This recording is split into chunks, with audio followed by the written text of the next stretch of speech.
Telangana Congress party ఇన్ఛార్జిగా బాధ్యతలు చేపట్టిన తర్వాత మీనాక్షి నటరాజన్ చాలా దూకుడుగా నిర్ణయాలు తీసుకుంటున్నారు. ఇప్పటికే పార్లమెంట్ల వారీగా నేతలతో మీటింగ్లు నిర్వహిస్తున్న ఆమె మరో కీలక నిర్ణయం తీసుకున్నారు. కాంగ్రెస్ నేతలను మొత్తం 3 గ్రూపులుగా విభజించారు మీనాక్షి. మొదటి నుంచి కాంగ్రెస్లో ఉన్నవారు ఒక గ్రూప్గా, ఎన్నికల ముందు పార్టీలో చేరిన వారు మరో గ్రూప్గా, ఇక పార్టీ అధికారంలోకి వచ్చిన వారంతా మరో గ్రూప్. ఇలా మొత్తం 3 గ్రూపులుగా నేతలను విభజించారు మీనాక్షి నటరాజన్.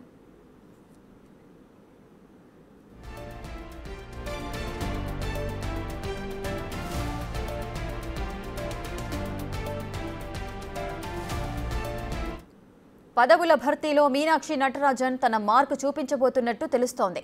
పార్టీలో మొదటి నుంచి ఉన్నవారికే ప్రాధాన్యత అంటూ ఇప్పటికే సంకేతాలిచ్చారు. 10 ఏళ్ల నుంచి పార్టీలో ఉన్నవారి లిస్ట్ ఇవ్వాలని పీసీసీ నేతలను కోరారు మీనాక్షి.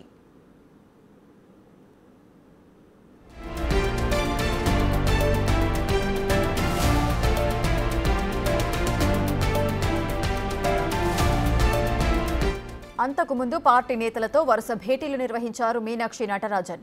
అనుబంధ సంఘాలు, పార్లమెంటరీ నియోజకవర్గాల వారీగా నేతలతో భేటీ అయ్యారు. గాంధీభవన్లో టీపీసీసీ చీఫ్ మహేష్ కుమార్ గౌడ్ అధ్యక్షతన ఆదిలాబాద్ పార్లమెంటు నియోజకవర్గ సమావేశం జరిగింది. మీటింగ్లో మంత్రి సీతక్క, ఏఐసీసీ కార్యదర్శులు విష్ణునాథ్, విశ్వనాథం, ఎమ్మెల్యే బొజ్జు పటేల్ పాల్గొన్నారు.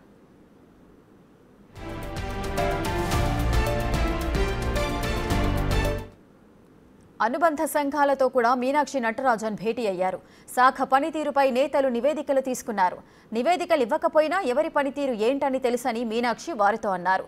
పని చేస్తుంది ఎవరు, పని చేస్తున్నట్టు నటిస్తోంది ఎవరు అనేది కూడా తనకు తెలుసన్నారు మీనాక్షి. పార్టీ అంతర్గత విషయాలు బయట చర్చ చేయకండని స్మూత్గా వార్నింగ్ ఇచ్చారు. అలాంటి వారిపై చర్యలు తప్పవని హెచ్చరించారు. తన పనితీరు నచ్చకపోయినా రాహుల్, సోనియా గాంధీకి ఫిర్యాదు చేయవచ్చు అని చెప్పారు.